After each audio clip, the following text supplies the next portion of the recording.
Did you know something as small as a piece of paper and a warranty can hold up your final balance on a project?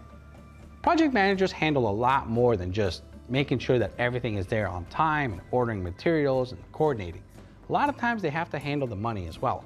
And in order to properly collect and get that final balance, you need to make sure that all of your closeout documents are provided for every product used on the job. This includes warranty documents, maintenance guidelines, and everything for each product, down to the bolts, the nuts, pieces, the glass, the sealant, and the framing. As a PM, it's important to keep tabs on all of these things to make sure that you can collect that final balance. So choosing your suppliers is one of the most important parts, and being able to rely on them to give you all of the documentation you need is crucial to wrapping up your project correctly. Thanks again for watching, and remember, to learn more about glass, don't forget to hit that like and subscribe button at the bottom. I'll see you in the next video.